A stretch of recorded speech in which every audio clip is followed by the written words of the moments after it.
Hola, buen día, ¿cómo están? Bienvenidos al inicio de semana con los talleres de OpenDC.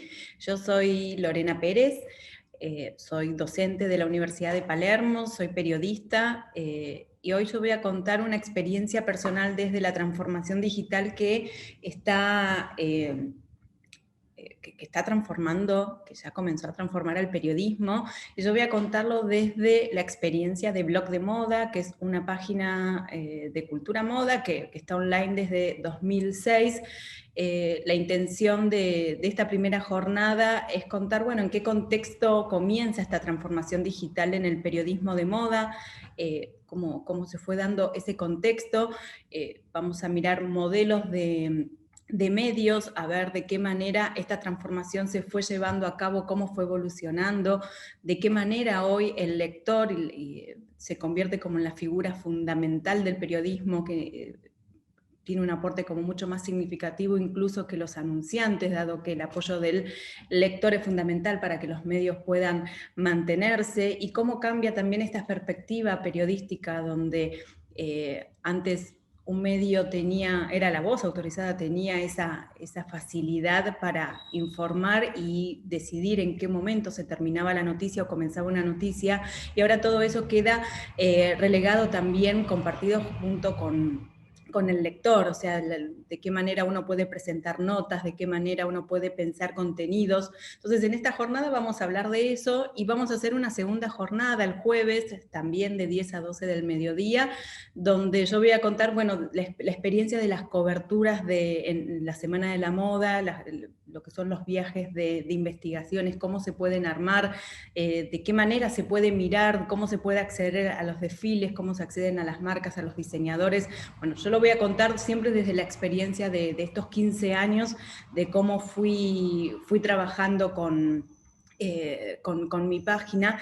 Y primero, bueno, yo les voy a compartir pantalla para ir ayudándonos visualmente y así no nos cansamos de solamente de ver un cuadradito que está hablando. Entonces, en esta primera jornada vamos a hablar entonces de los temas del periodismo de moda en la era digital, cómo cambian estos contenidos, cómo se van transformando.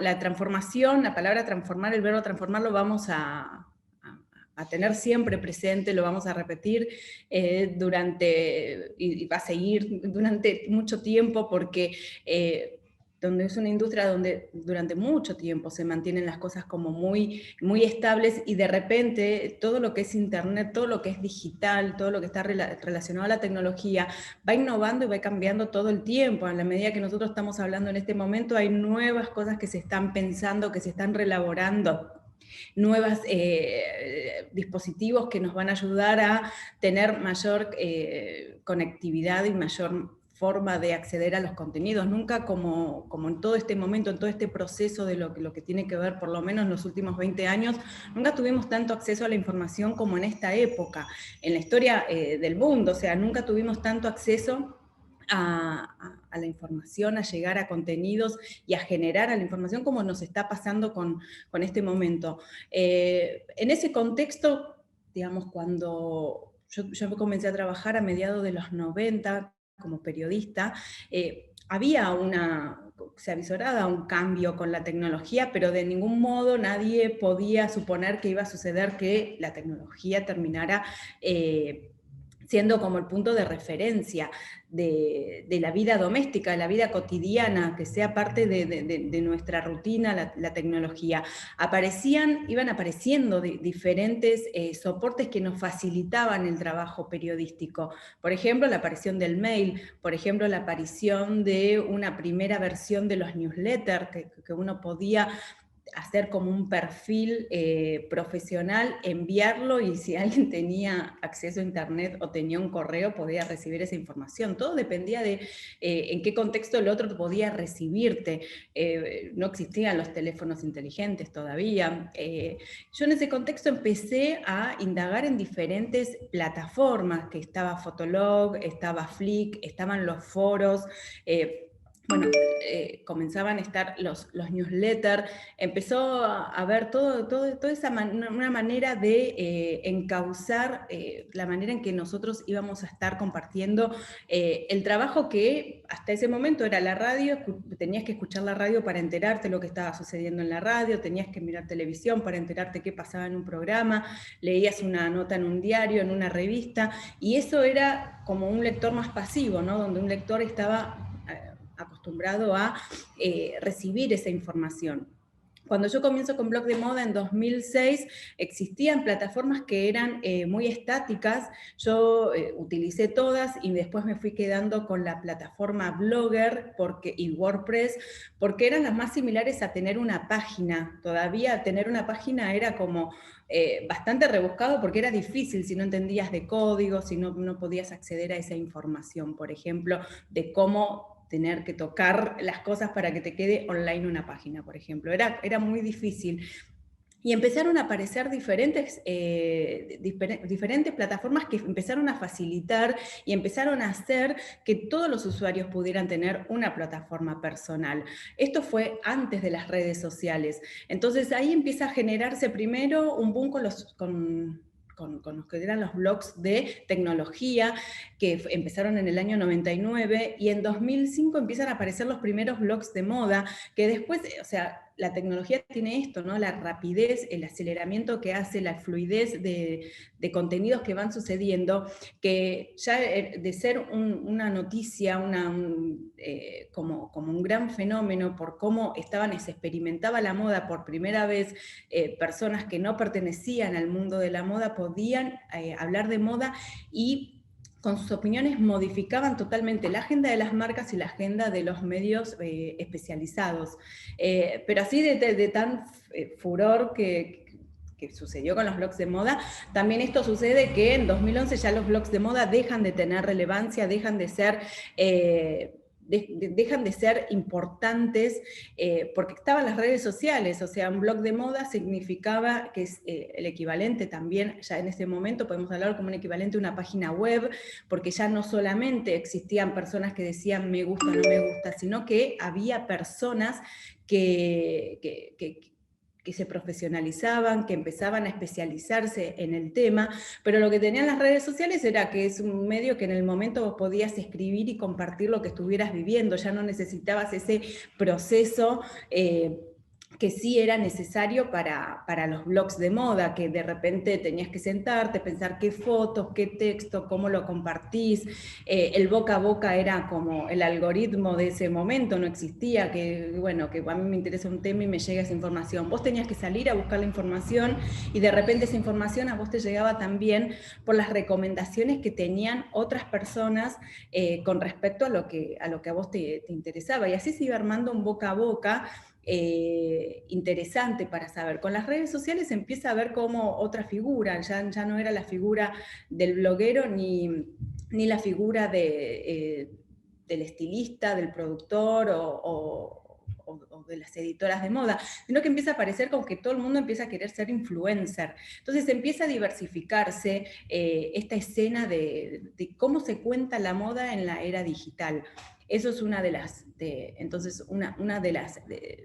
los ejes que tiene toda esta transformación. ¿Por qué? Porque los medios tardaron muchísimo, los medios de moda tardaron muchísimo en llegar a la web. Por ejemplo, la revista Vogue hasta el año 2014 no estuvo en la web. La primera revista de moda que estuvo fue la revista Elle Francia, que sí apareció a fines de los 90, pero la web siempre fue sinónimo de, bueno, mandamos todo lo que no va al papel, va a la web, las publinotas van a la web. Entonces no había una estrategia digital por parte de los medios especializados que fuera interesante o que fuera atractiva para el usuario. Entonces se consumía cosas y contenidos que estaban relacionados a personas que eran gustosas de la moda. Entonces por eso también tardó bastante tiempo, si decimos bastante tiempo en contexto de la cantidad de cambios que se dan por semana o por mes dentro de esta transformación digital. Recién a partir entre 2014 a lo que es hoy, los medios empezaron a tener otra relevancia ahora vamos a ver algunos casos de medios que fueron nativos digitales y otros que ya venían y cómo tuvieron que adaptarse y readaptar su modelo de negocio al papel, porque se suponía que esa era la información que no existía. Hasta 2014, por ejemplo, no quedó claro que era una transformación digital. Y esto en 2014, digo esa fecha específicamente, es porque se filtró un informe del diario de New York Times donde contaba la innovación digital y donde decían, nosotros somos número 1 en periodismo, pero no estamos llegando a los lectores. En cambio, los medios como BuzzFeed, que informaban en base de memes, por ejemplo, tenían una repercusión mucho más inmediata y múltiple con respecto al New York Times, que elaboraba una nota, le llevaba meses de investigación y después la compartían y quedaba en eso. Entonces había algo que entender. Entonces por eso se entiende como que ese año fue un año de quiebre dentro de lo que tiene que ver con la información, de cómo empezar a pensar la información referida al tema digital. Entonces ahí empiezan a haber diferentes ejes. Por ejemplo, se empieza a hablar de periodismo de calidad. Entonces ahí también están las pautas que fueron modificándose. Durante décadas a nosotros nos decían que si salía en el diario, si salía en la tele, era verdad. Uno podía decir que tal periodista era prestigioso, que tal profesional estaba legitimado, porque lo había legitimado el mismo, ¿no? un mismo campo. Dentro de ellos digo, nadie lo discutía, el lector no lo discutía. Ahora, ¿qué pasaba? El lector empieza a discutir, dicen, hablan de periodismo de calidad, pero publican cualquier cosa, publican lo que pasa en las redes sociales, publican noticias falsas. Entonces empiezan a notarse esa diferencia entre lo que está pasando y qué es el periodismo de calidad, en verdad. Y era hacer periodismo en la web, no era hacer solamente periodismo en el papel o en los medios visuales que ya estaban habilitados y a Internet servía para viralizar los contenidos.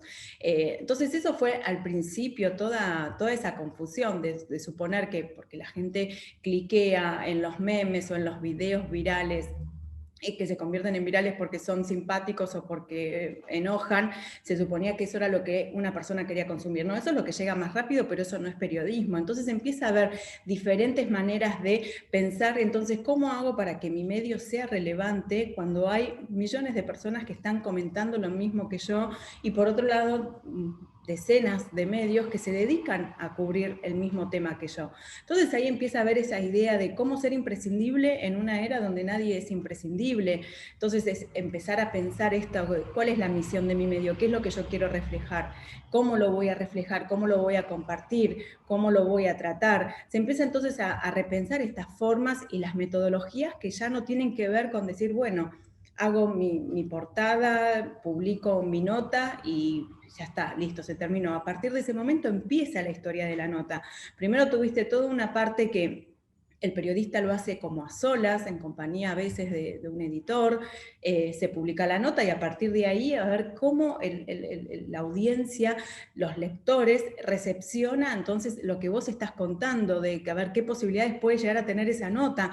Y ahí empezaba a haber algo mucho más participativo, porque antes nadie desmentía a un periodista o a una nota, o tenía que ser muy grosero el error para que se desmienta una nota. Ahora, o sea, nosotros vemos a diarios cómo los lectores desmienten notas. No siempre está bien lo que hacen los lectores, o sea, es acertado la mirada que tienen sobre un error que establecen o que se ve.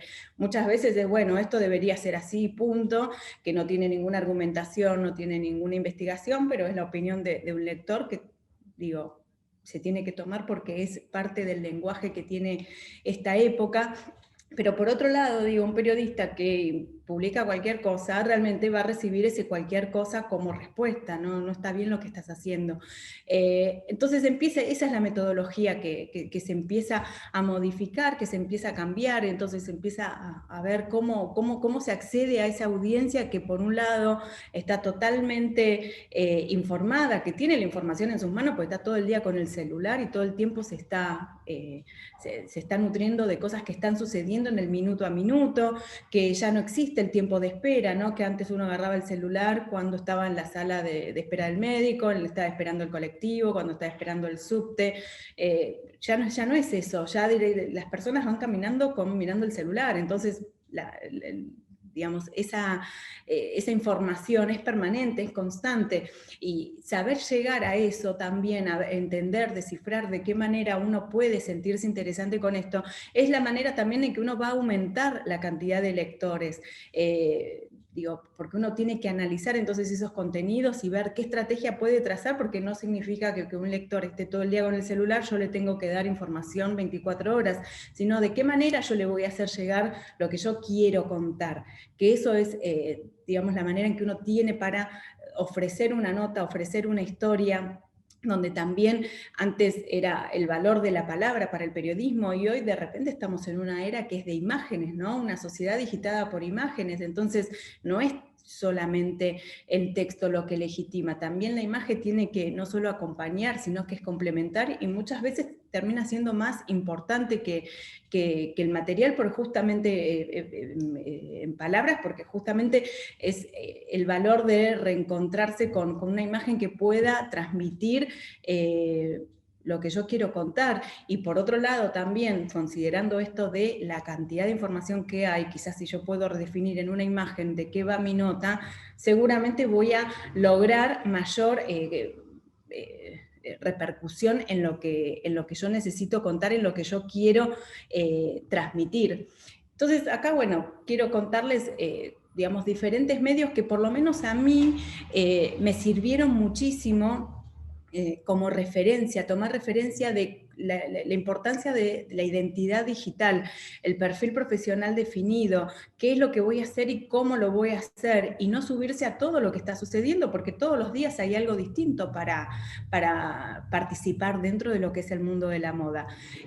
Uno de los medios, y que también lo pongo como ejemplo, no solamente por lo que significó el sitio style.com, sino también porque era un sitio que uno lo miraba y parecía que era infalible, porque nadie, o sea, yo no me podría imaginar que Style no funcionara económicamente y por eso lo sacaran, dejara de existir. Es un sitio que llega a la web en el año 99 y en 2015 aparece la noticia de que Style.com se iba a convertir en un shop online, y que después la revista Vogue, dentro de todo este proceso de transformación, lo iba a readaptar, que es lo que hoy se conoce como Vogue Runway, que es toda la parte de coberturas de colecciones para la revista Vogue de Estados Unidos.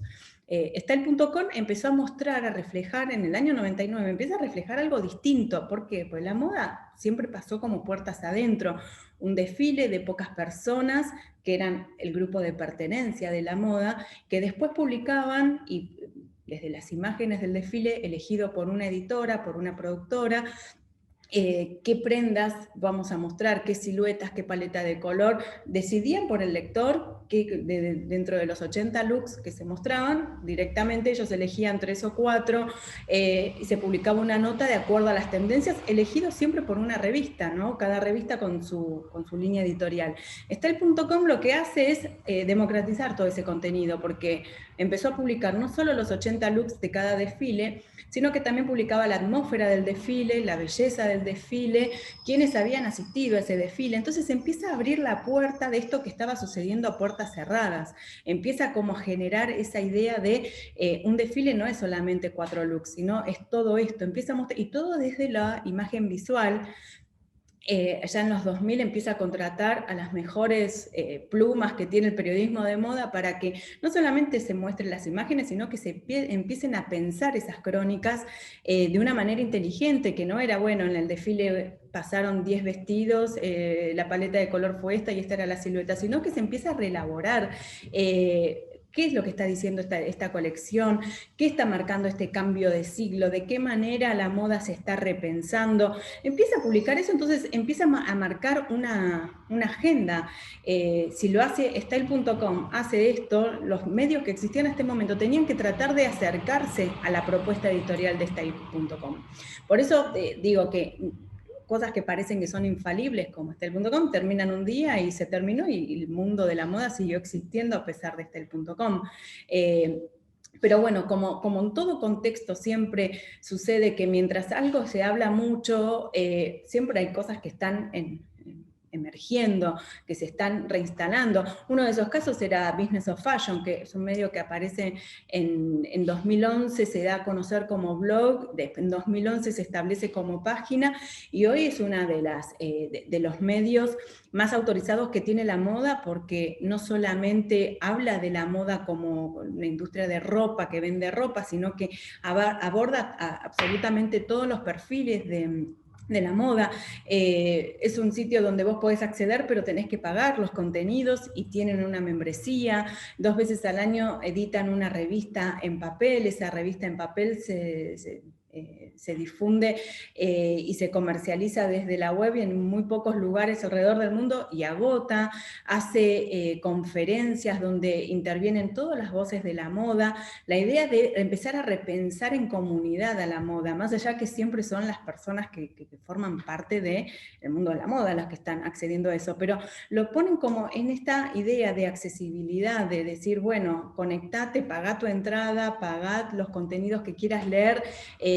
Se empieza a pensar de una manera distinta el contenido, porque en general la gente cree que en internet todo debería ser gratuito y que si total lo tengo que pagar acá, lo voy a buscar gratis allá. Entonces el desafío de un medio es hacer cómo hago que estos contenidos que yo estoy haciendo, la gente realmente tenga ganas de pagarlo. Y la única respuesta que hay para eso es la calidad de los contenidos que ofreces, si no nadie va a pagar una nota si vos estás replicando lo que alguien está publicando en Twitter o lo que están publicando todos los medios. Tenés que hacerlo diferente, tenés que hacerlo original. Y eso es lo que fue logrando Business of Fashion y que hace que durante toda la década pasada se instalara como un medio de referencia, y hoy termine siendo como, bueno, lo dice Business of Fashion, es real, o sea, comparte, no es un medio que se valga de la primicia, que es una de las premisas del periodismo, sino se vale de la calidad de sus contenidos, y logra ser rentable justamente por el modelo de medio como se posiciona.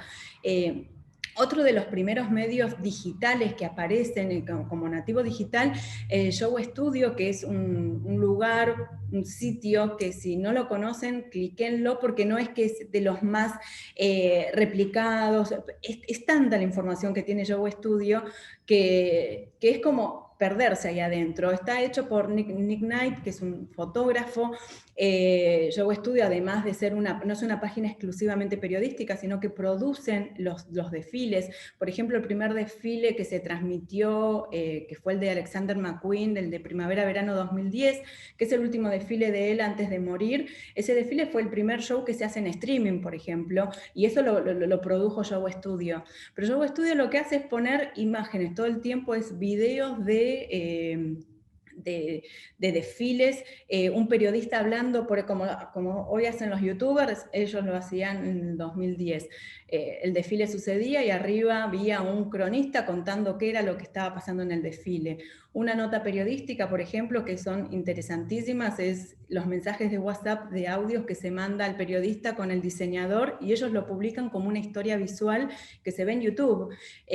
Por otro lado, podés ingresar a Show Studio a la parte de investigación, y vas a encontrar investigación académica de, por ejemplo, para poner en contexto la pandemia, cuáles fueron los cambios que en el pasado también hicieron una transformación enorme en la moda. Entonces ponen en contexto la Primera Guerra Mundial, la Segunda Guerra Mundial, y te hablan de lo que fue la moda en ese momento, cómo cambió, qué diseñadores aparecieron, cuáles desaparecieron.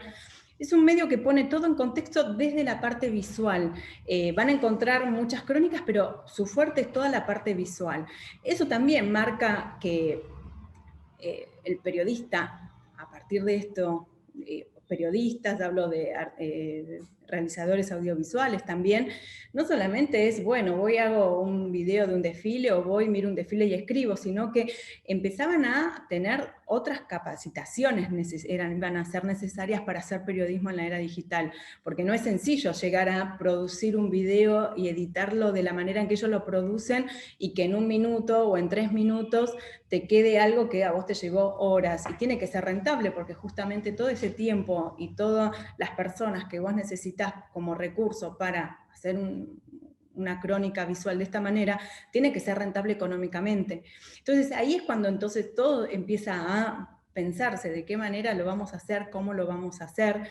Y acá para poner un caso de lo que es un medio centenario, que es el diario WWD, que lo mismo durante siglos, durante décadas, perdón, se mantuvo como era el diario de la industria de la moda, porque era como un poco la función que hoy está cumpliendo Business of Fashion, de contar qué está sucediendo en la industria del calzado, en la industria cosmética, darle lugar a los nuevos diseñadores, consagrar a diseñadores, acompañarlos, en un diario que obviamente salía todos los días, era como, ibas y te comprabas el diario que era el diario de la moda, y en la era digital ellos empiezan también a darse cuenta de que había otras competencias, que eran personas que quizás no estaban tan preparadas como un diario, pero tenían mayor acceso a los usuarios, a las audiencias. Entonces este diario empieza a salir primero 2 veces por semana, después una vez por semana, pero se reconvierte a lo que es la era digital. Y ellos, por ejemplo, ahora cuando hay una semana de la moda, vos te podés suscribir para la semana de la moda, por ejemplo, de Londres, y recibir los reportes diarios de la semana de la moda de Londres. El diferencial siempre es el mismo, el periodismo de calidad, estar en el lugar en el que ocurren las cosas, que eso es siempre fundamental para el periodista, el haber estado allí es como la premisa fundamental para poder informar, ser los ojos del lector, los oídos del lector. Esas son las cosas que por otro lado una audiencia rescata, en una era donde todo el mundo comenta algo y nunca nadie sabe si estuviste, no estuviste, si lo copiaste, entonces diferenciarse dentro de todo eso hace que los medios, por un lado, vivan en una crisis constante, pero por otro lado logren posicionarse justamente por esto que está sucediendo. O sea, estoy mostrando que soy diferente, estoy mostrando que es posible hacer periodismo sin estar con el like fácil o con el comentario, a ver cómo hago para lograr comentarios, para lograr likes, para lograr que compartan mi noticia. No es esa la preocupación, es la preocupación de, bueno, cómo hago la noticia y cómo esa noticia se va a distribuir. Eso, empiezan a resolver cuestiones que son fundamentales, pero que no son tan sencillas de llevar a cabo. Y por último, un caso que a mí me parece como muy emblemático, que es el de Susi Menkes, porque es una periodista de moda que hace más de 30 años que trabaja como periodista de moda. Ella empieza, durante 25 años tiene su columna en el New York Times, donde si tuvieron acceso al New York Times verán que es una página, y letra, toda letrita, y una pequeña foto. Esa era la versión que Susi Menkes tenía de sus columnas, y era una mujer que, por un lado, totalmente legitimada, lo que ella decía o lo que no decía significaba muchísimo para la industria de la moda. Una colección mal comentada de Susi Menkes significaba que esa colección no se vendiera, por ejemplo. Era realmente lo que se conoce como una palabra autorizada dentro del mundo de la moda, y a ella una de las cosas que siempre se le atribuyen y como se lo muestran como algo beneficioso, es que ella, por ejemplo, después del desfile, lo que hacía era publicar 10.000 caracteres sobre algo de un desfile. Y eso en un momento como que era algo muy rescatable porque hacía ese tipo de periodismo, hoy de repente empieza a tener una visión distinta con respecto a la cantidad de caracteres, porque ¿cómo haces hoy para que una persona te lea 10.000 caracteres para hablarte de un desfile? La historia tiene que ser demasiado atractiva para que un lector se quede a leer 6 páginas.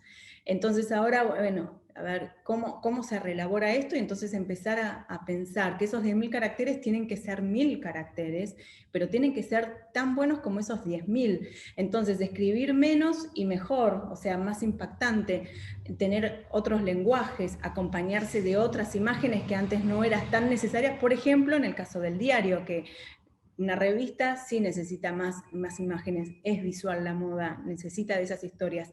El diario es como que es parte de lo que está aconteciendo en la actualidad, entonces la moda no es lo fundamental, es una nota más dentro de ese cotidiano que está sucediendo. Entonces Susi Menkes primero de establecerse como voz autorizada, también lo que hace es, en plena revolución digital, en 2015, abandona su puesto en el New York Times y se va como editora general de la revista Vogue, la parte de Vogue Internacional, donde tenía una columna donde tenía un lenguaje totalmente distinto a el lenguaje que ella implementaba en el New York Times. En el New York Times tenía que mantener una línea editorial acorde a lo que era el diario. En la revista Vogue estaba hablándole a personas específicamente que les interesaba la moda. Y empieza a publicar, por ejemplo, fotos, no sé si seguramente la siguen en Instagram, que verán que ella se muestra, saca miles de fotos de todo lo que va y de todo lo publica, todo lo comparte, y termina teniendo un lenguaje como más de igual a igual, no es, bueno, yo soy la voz autorizada y te cuento cómo es esta colección, sino de mira dónde estoy y con quién estoy y te muestro, y no te digo solamente que Armani es un genio, te digo por qué es un genio también. Empieza a argumentar de una manera, empieza a entender por dónde va, que no significa ya el tema aspiracional de pertenencia al mundo de la moda, sino que ella se muestra que es una mujer que, a pesar de la posición que tiene y del prestigio que tiene, sigue estando en el lugar de los hechos, sigue estando donde sucede la noticia. Y en todo, bueno, esta revolución que ella ha hecho con su carrera, después de estar una mujer que tiene 70 y pico de años, que podría estar tranquila, pensar la moda desde su trabajo como periodista, su oficio de una manera distinta, se cambia a Vogue, y después de Vogue el año pasado anuncia que se va que deja su puesto en Vogue para hacer su propia página. Y ahí es algo que me interesaría también buscarlo, porque muchas veces cuando hablamos, bueno, de cómo armo mi página, quizás lo que no pensamos es cómo armamos nuestro perfil profesional, nuestro perfil que nos va a distinguir dentro del mundo de la moda. Y acá lo que me parece súper interesante es eso, que Susie Menkes, que tomando en cuenta, ¿no?, todas estas credenciales que dije de ella, como que tan importante y tan interesante, todo el recorrido que ella ha realizado, es que realmente ella hoy no está en una postura que no necesita un medio, porque lo puede hacer desde su propia página y tener los mismos accesos que estar en un medio. Digo, salvando las diferencias, eso no podría ser tan distinto para nosotros como profesionales de la moda, porque básicamente hoy, si vos sos un profesional de la moda y no tenés un lugar donde mostrar, no hablo de un medio, hablo de tu propio espacio, donde mostrar tu trabajo, es como que si no existieras. ¿Por qué? Porque no tengo acceso a cómo trabajás, a ver qué haces, a qué te dedicás, cómo lo haces. No te voy a llamar por teléfono para que me lo cuentes, yo tengo que tener un link que me habilite y me cuente a ver de qué manera vos estás haciendo lo que estás haciendo. Entonces, por eso pongo el caso de Susie Menkes, de que ella, teniendo el New York Times, que es el eslabón más grande dentro de la transformación digital, es el modelo de medio que todos los medios tienen y a los que todos los medios quieren llegar, y por otro lado, el emblemático lugar en la posición Vogue, en una revista como Vogue, que es algo tan simbólico, que no es la revista que más tráfico tiene, al contrario, Harper's Bazaar y la revista Elle y Marie Claire le ganan, pero recorrido de cantidad de tráfico que tienen ellos a comparación de la revista Vogue, pero la revista Vogue sigue siendo simbólica, todo lo que hace es noticia, lo que hace y lo que no hace, lo que saca en portada y lo que no saca en portada. No pasa lo mismo con Harper's Bazaar, no pasa lo mismo con él, que uno ni se entera que sale en la tapa de esas revistas y no va a ver qué es lo que publicaron. Pero sin embargo, ella, teniendo esos lugares privilegiados en estos medios, ella decide hacerlo desde una página, porque realmente es en una era donde todo se va por un lado equilibrando, todo se va como democratizando, y no necesita ya tanto de ese acompañamiento del medio, más allá que para hacer una carrera profesional uno necesita acceder al mercado laboral, necesita hacer una carrera en los medios, que esos medios vayan legitimando lo que vos estás haciendo. Pero digo, piénsenlo de esta manera también, la importancia de tener el espacio propio, de nutrirlo con contenidos de calidad, que no es porque si no está publicado en Vogue yo lo puedo hacer de una manera menor porque total no lo va a leer nadie o no lo va a leer mucha gente. Al contrario, digo, es el mismo compromiso que se está haciendo. De hecho, Susie Menkes, esto creo que tiene un año ya que dice que pronto viene, ¿no?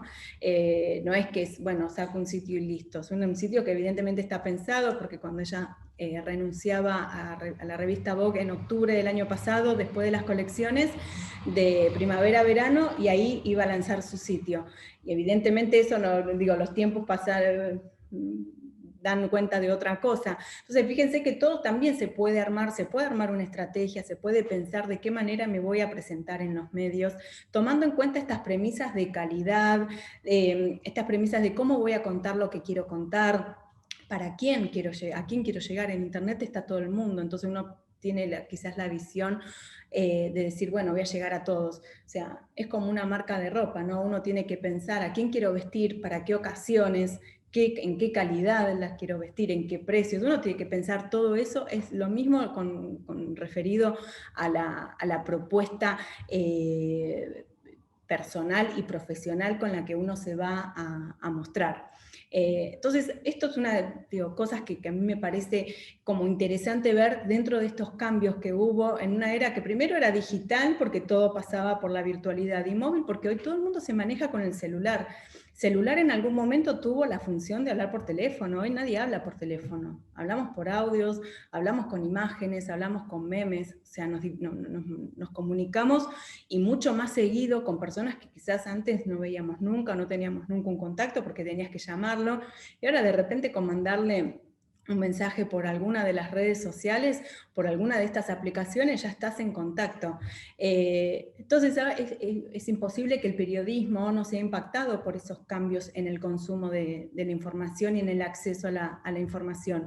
Entonces hoy el periodismo muestra estas historias que son más dinámicas, muestra que no hay que ser, que mientras más largo, más interesante, o porque más investigado, sino que uno tiene que ser más dinámico, y cómo hacer, como dice el primer párrafo, donde yo tenía que presentar la nota, la tiene que impactar para que el lector siga hasta el final de la nota. A ver, ¿cómo hago para que llegue al final de la nota? Por otro lado, esto del que les hablaba de la palabra autorizada, hoy es una época más explicativa, entonces no solamente tengo que decir se usa el amarillo, hay que explicar por qué viene el amarillo, y fíjense que se hacen notas, pongo el ejemplo de paleta de color, pero podría ser para cualquier otra tendencia también, que se explica, se busca la explicación de por qué se llega a esa elección, no es solamente, bueno, la revista Vogue o la revista tal o tal periodista dice que esto va a ser así, nos vamos a vestir así. Tiene una simbología, tiene un reflejo de algo que está sucediendo. Y fíjense que el año pasado, cuando comienza la pandemia, las mismas revistas y los medios especializados compartían esa confusión con lo que estaba sucediendo. ¿Cómo nos vamos a vestir? Nadie quiso salir a decir, nos vamos a vestir así a partir de ahora, sino de cómo va a evolucionar el estilo en el vestuario, de qué manera se va a simplificar, va a ser más práctico sin resignar el aporte de un traje, por ejemplo. ¿Cómo va a ser un traje? Y fíjense que de a poco fuimos viendo, y muy de a poco, porque esto hasta que caigamos en... Esto fue en las consecuencias de la pandemia, van a pasar años, no es que lo vamos a ver a fin de año o el año que viene ya vamos a tenerlo resuelto. Y entonces el periodismo lo que hace, en vez de hacer pronósticos, va acompañando esa inquietud que tiene el mismo el consumidor, donde el consumidor antes iba a buscar solamente la información o la respuesta a algo, y ahora vos de repente te encontrás con 3 páginas en un diario o en la tapa de las revistas del diario del domingo, con la inquietud de, a ver, preguntemos, investiguemos qué es lo que puede estar sucediendo con esta época. Y eso es lo interesante que tiene el periodismo, ¿no? Que empieza a explicar de una manera que ya no es, bueno, listo, lo digo yo, lo dice el medio en el que estoy y no se discute, sino que hay que comentarlo. Lo mismo con la argumentación. Digo, elijo estos cambios, pero te argumento todo lo que está sucediendo para que mi palabra sea tan válida como la tuya, y ya no solamente se necesite una sola postura para enfrentar determinados temas, se pueden tener diferentes posturas mientras que estén bien argumentadas.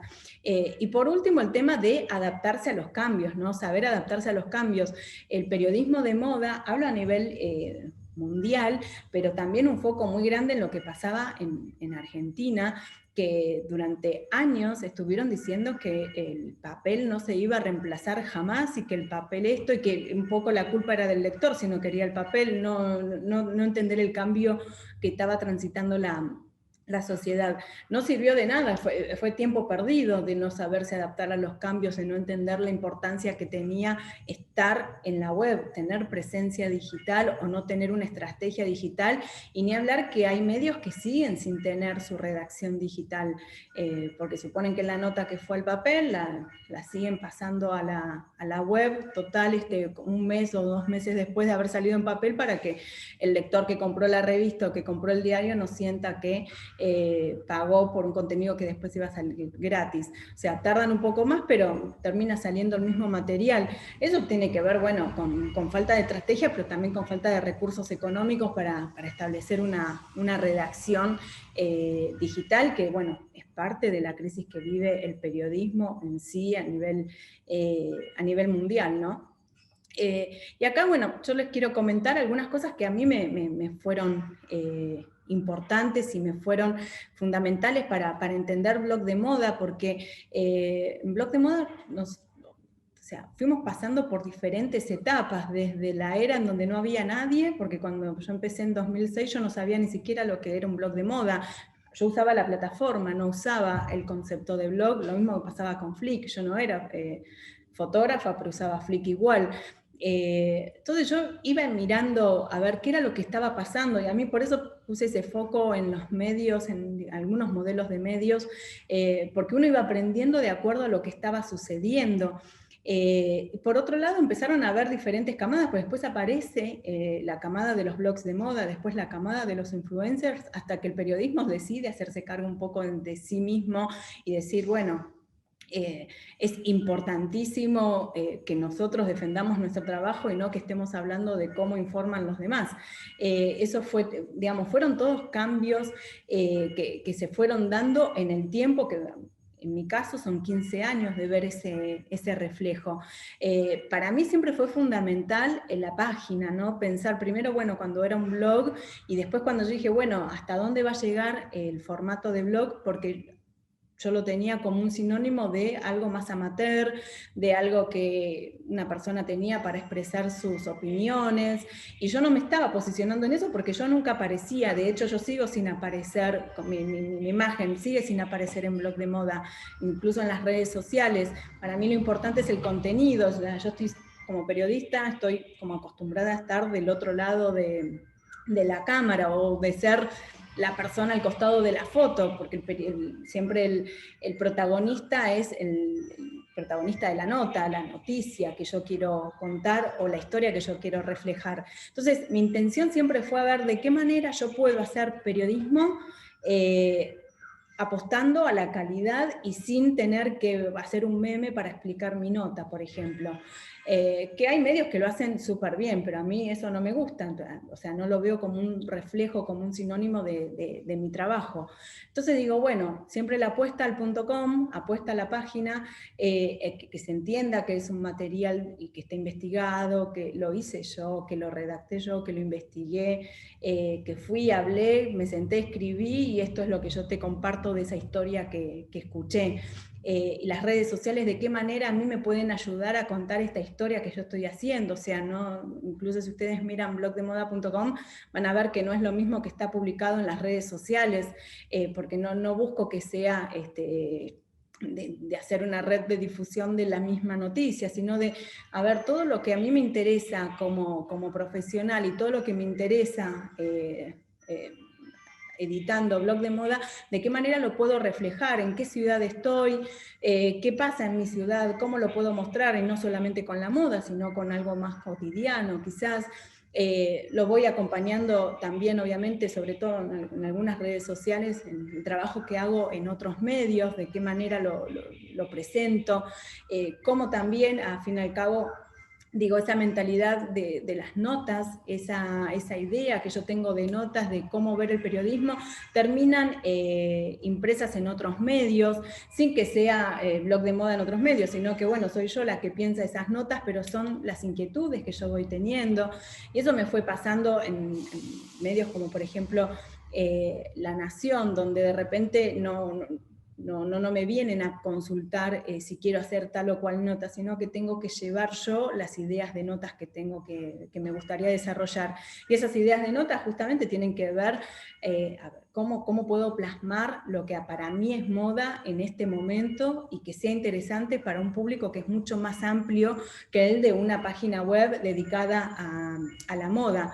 Entonces, es entender que, por un lado, las redes sociales tienen un lenguaje, mi página tiene un lenguaje y los medios en los que trabajo tienen otro lenguaje, pero al fin y al cabo es abordar el mismo tema de lo que a mí me parece interesante, porque otra cosa, ¿no? Durante años el periodismo estaba como enfocado en que era objetivo. El periodismo nunca va a ser objetivo, no puede ser objetivo porque está pensado desde una persona, o sea, va a estar atravesado por sus subjetividades. Entonces, digo, lo que yo veo como moda, seguramente otro periodista no lo va a ver como interesante y o le va a encontrar la vuelta a otro tema, no al mismo tema que yo estoy haciendo. Entonces esas cosas me parece que son también interesantes como profesionales de pensarle y darse el tiempo de decir qué quiero cubrir, cómo lo voy a cubrir, qué temas me interesan, porque la moda tiene esa... como ese efecto medio rebaño, ¿no? Donde va uno, van todos los demás, donde por lo que publica uno, publican todos. Y el desafío entonces también está en qué miro, de qué manera lo miro, que eso lo vamos a ver más, si quieren, quedan invitados en la charla del jueves, del tema de los contenidos, ¿no? Con la idea de las coberturas, de viajar y cómo haces para hacer una cobertura donde hay 2000 personas cubriendo lo mismo y viendo lo mismo que vos, de qué manera lo diferenciás. Y bueno, eso es tomando en cuenta qué es lo que te interesa contar de una semana de la moda. Y otra cosa, bueno, que el tema de los géneros periodísticos, a mí siempre de repente por mí escribiría crónicas y perfiles todo el tiempo, pero eso lleva mucho tiempo también, ¿no? Elaborar muchas entrevistas, muchas fuentes. Entonces hay diferentes géneros periodísticos que de repente una entrevista, una nota de opinión, pedirle al diseñador que a ver cómo se ve a sí mismo, cómo transita él mismo este momento y pedirle eso sin que intervenga mi mirada, invitar a otros profesionales a que vengan y escriban sobre determinados temas, de pensar, bueno, en una entrevista, en vez de que esté atravesado por lo que yo voy percibiendo en una charla, directamente sea el formato pregunta-respuesta, hacer una reseña, y sí darle tiempo, entonces cuando tenga esta idea de crónica o de perfil. Y otra de las cosas que también, que esto no está desde el inicio, sí está hace 10 años, es lanzar una temática todos los años, que por ejemplo en un año es apoyar el diseño argentino. Eso fue la primera campaña que hicimos. Y en 2010, bueno, entonces, a ver, contamos todo lo que estaba pasando, sobre todo el foco en Buenos Aires, que es donde yo vivo. ¿Qué se puede conseguir en Buenos Aires, fuera de lo que es el shopping o de las avenidas principales? Después, cómo se hace la ropa, esto también en consonancia con lo que había sucedido con los talleres clandestinos acá en el barrio de Flores y en el barrio de Mataderos, y con lo que pasó en Bangladesh en 2014, poner en consonancia, entonces, bueno, ¿cómo se hace la ropa? A ver, que los diseñadores me cuenten cómo se hacen la ropa. Y digo diseñadores porque las marcas nunca quisieron acceder a esa parte de contar cómo producen, siempre son como talleres enigmáticos o que no saben o no quieren compartir esa información acá en Argentina. Pero los diseñadores de repente te mostraban y te contaban que una colección la hacían con 2 personas y en el caso de otras la hacían con 10 talleres. Pero mostrar esa realidad también de producción, cómo se hace, cómo llega esa ropa que vos usás a estar en tu placar, mostrar esos procesos. Entonces, eso lo que me daba la posibilidad era no ser solamente una crónica de una nota al año, sino de que empezar en enero, mostrar la temática con la que iba a llegar a diciembre y cuántas notas iba a poder producir durante ese año para contar estas historias que a mí me parecían relevantes. Entonces, son todas cosas como que yo me valí, recursos con los que yo me valía para, por un lado, actualizar todos los años lo que es blog de moda, porque de ninguna manera yo pensé en algún momento que el blog de moda nace como una idea de experimentar las plataformas existentes. Yo no lo pensé como mi trabajo, no lo pensé como una página que iba a cumplir 100 años algún día o que iba a cumplir 50 y menos que iba a cumplir 15. Yo lo pensé como, a ver, qué se puede hacer en un blog, qué se puede hacer en Flick, qué se puede hacer en Instagram, y de repente empezás a armar comunidad, y empezás esa comunidad, arma lazos, se va tejiendo, se hace una red de contenidos, de que alguien confía en vos, que alguien está esperando que vos escribas, en que vos cubras, o acceden a vos a decirte esto también lo podrías cubrir. Se empieza a tejer algo totalmente distinto a lo que yo supuse en ese momento inicial, cuando yo empecé a pensar en tener una página para escribir sobre moda. Y otras cosas que a mí me sirvieron, es como tener algunos ejes bien en claro, de que yo puedo cambiar todos los años, todos los meses, puedo pensar si publico más, publico menos, qué temas, qué temporadas, si cubro la Semana de la Moda o qué no. Pero hay cosas que yo le llamo los básicos, que estuvieron siempre. La primera temática fue el de las zapateras, que yo esa la lancé en 2007, que yo veía, primero hice, bueno, todo un relevamiento de cómo cubrían los medios de moda en Argentina la moda. Entonces yo decía, bueno, para no hacerlo igual, para qué tenía de distinto. Yo tenía una idea totalmente distinta, de todos modos, de lo que era la moda para mí, a lo que... ¿Perdón? Ah, pensé que me estaban hablando, perdón. De lo que era la moda para lo que era un medio especializado y lo que era para mí. Entonces a mí me parecía tan interesante que hubiera tantas mujeres haciendo zapatos, en un oficio que siempre estaba relacionado más a lo masculino, y que fueran mujeres y que no seguían las tendencias. Entonces ahí empecé a sacar una que se llama La Ruta del Zapato de Autor, que eso está como Zapateras Argentinas en la página, con una sección que se llama así.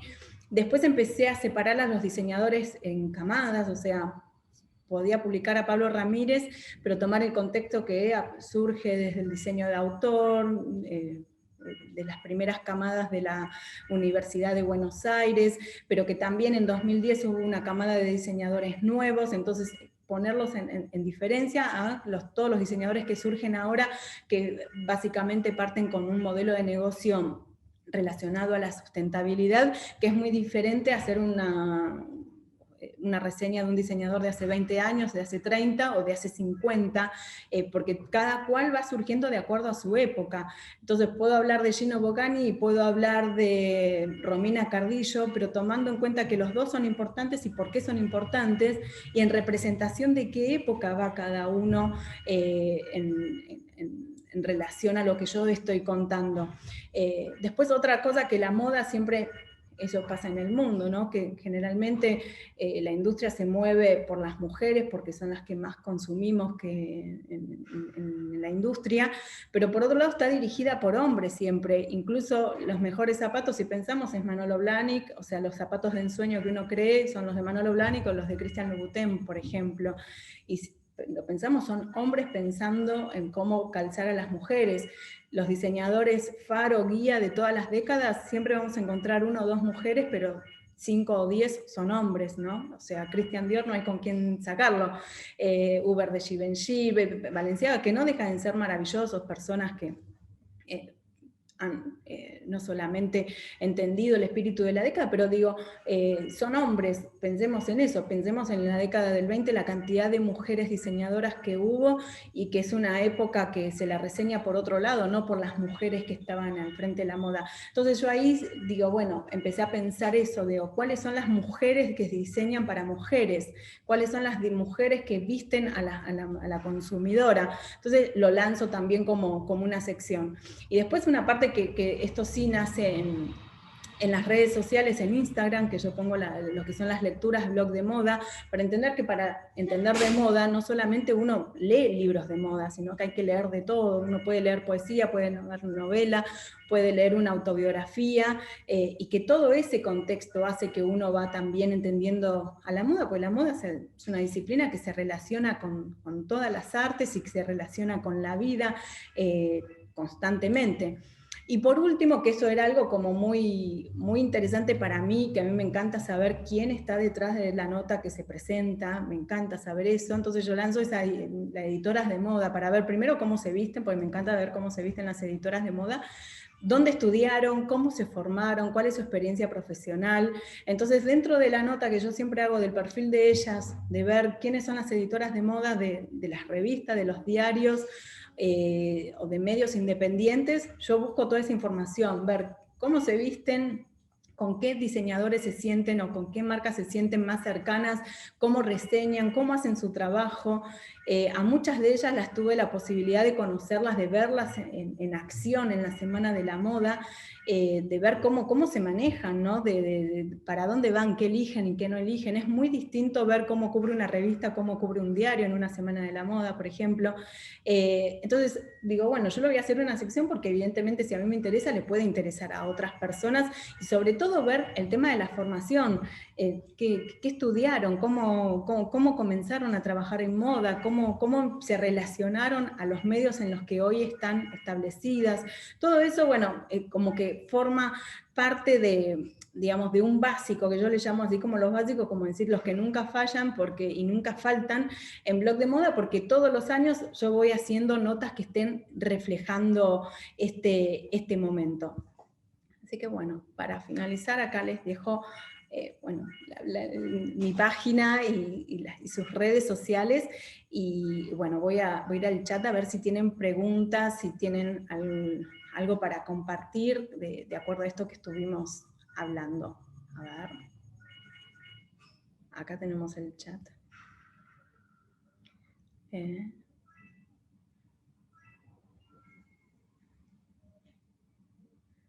A ver.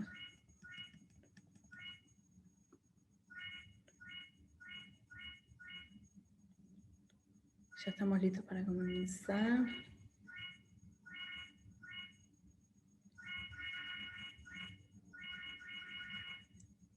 Estoy buscando a ver si hay preguntas.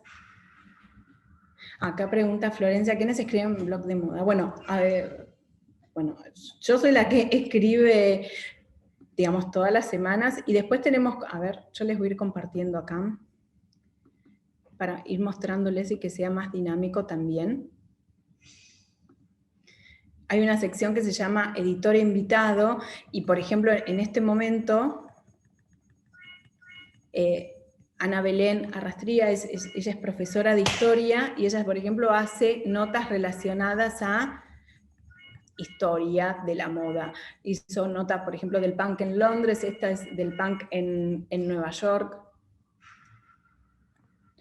Acá, esta es otra de las colaboradoras, que se llama Silvia del Vigo. Ella lo que hizo fue una nota de tendencia, por ejemplo, para contar algo que es Dark Academia.